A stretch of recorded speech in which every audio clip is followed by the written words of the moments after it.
Here's every YouTube thumbnail format explained. I'm going to start with some of the easiest and go all the way to the most genius thumbnail formats ever created on YouTube, so you can take inspiration from it and use it on your next video. Let's start with the comparison thumbnail format. This is when someone's showcasing two similar objects that are unique but are also in the video. Sometimes you have supporting text to emphasize the differences between the two objects. This works so well because it has easy to understand visual clarity and it showcases what is going to be happening in the video. For example, let's just say you're doing a video on if fast food burgers are better than home cooked burgers.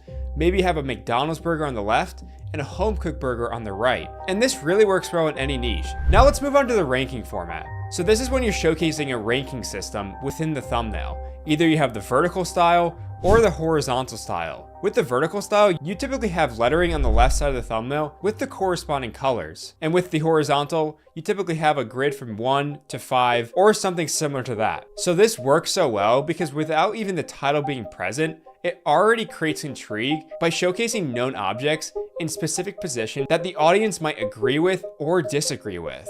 So if I was doing a tier list on Minecraft blocks, I probably want to throw in diamond ore, logs, and maybe a more controversial block like sponge and place them like this.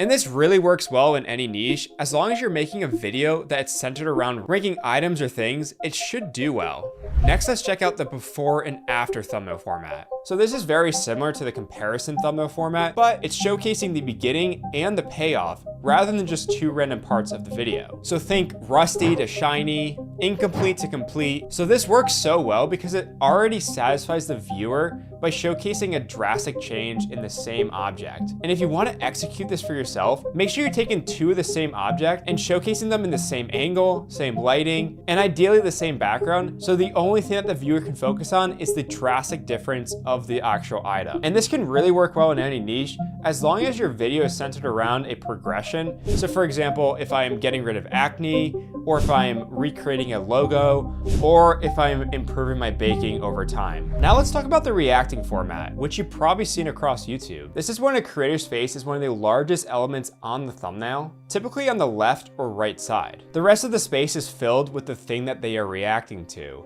And most times this is a visually clear image that's actually a thumbnail from an outlier video, which is a video that performed really well for a channel. So for example, think of a video where someone's reacting to the world's craziest soccer goals. You would have the reactor's face on the right, and then in the open space, you would have someone scoring a crazy soccer goal. So the easiest way to execute this format is by keeping it super simple and breaking the thumbnail down into 2 to 3 main components. One is the face of the creator. This should be prominent and large on the left or right side. The rest of the space should be filled with an image that is not super cluttered and easy to understand what is happening, but also relating well to the video. Now let's move on to the curiosity format, which has been used on YouTube for a very long time. You take a basic image and then you add a circle or an arrow to it to draw the viewer's eye to a specific part. This works so well because it allows you to control where the viewer is looking to increase intrigue on the video. So you might be thinking that this is super easy to execute, but there's actually a lot of viewer psychology around it. Because just placing a red circle or a red arrow anywhere in a thumbnail won't make it more interesting.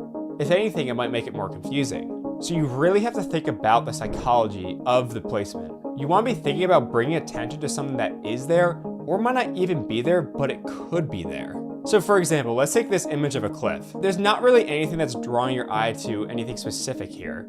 But as soon as I add this red circle, now it becomes a lot more interesting because I can actually see this cave and now I'm wondering what the heck is going on there. This is typically paired with a title such as "You Missed" or things that you missed in plain sight. And this can be really used in any niche as long as you're doing it correctly. Now let's take a look at the time format. This is when a thumbnail is showcasing a moment in time, typically in hours or days. So this works because somewhat similar to before and after, it showcases a glimpse into the video. And the best way to execute this format is one, have a video centered around time. So think I survived 7 days, I baked for 2 days, traded crypto for 24 hours straight, and a day of a life. So make sure you include a timestamp that's within the video's range, somewhere in the thumbnail. But there is a key note about this. Don't just pick a time that is early on in the video. Pick something that is later in the video, but not necessarily at the end. This is because you want to create as much intrigue as possible within the thumbnail without giving away the ending, but also not being so early on that there's nothing interesting really going on. Here's it doing well in gaming,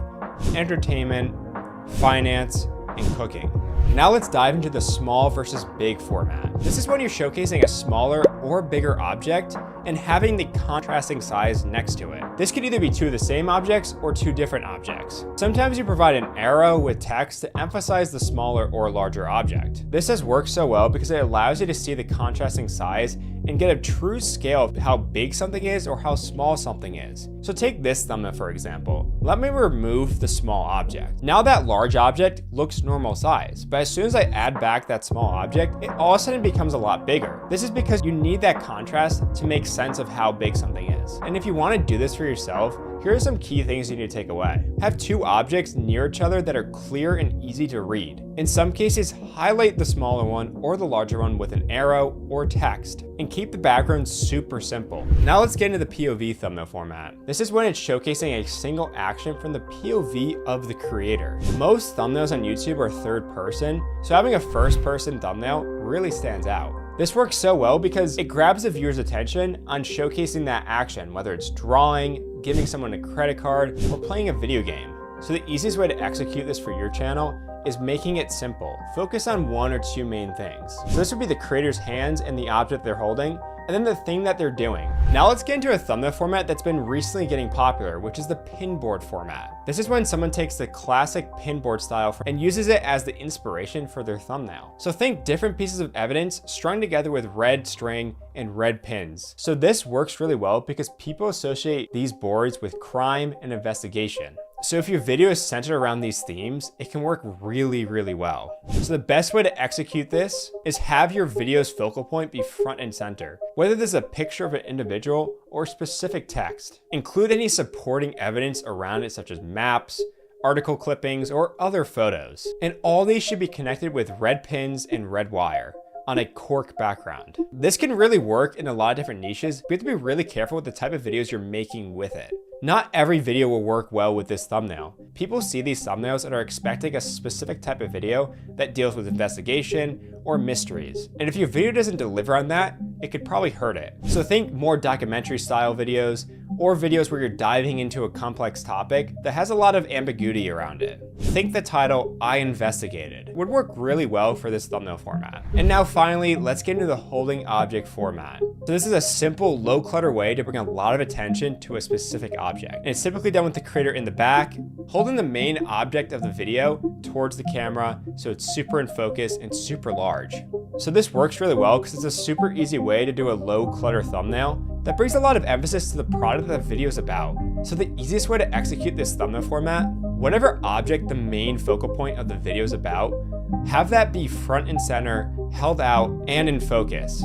Make sure your background is super simple and uncluttered to not distract the attention of the viewer away from the object at hand. And this could really work well in a lot of different niches that are showcasing products. So tech uses this a lot, same thing with beauty and art. But I've seen it work well in cooking as well, among other niches. Now that you know how to use all these great thumbnail formats, go out and use them as inspiration for your next video. And if you need help finding even more inspiration for your next thumbnail, make sure you go to viewstats.com and check out all the great tools that ViewStats Pro offers.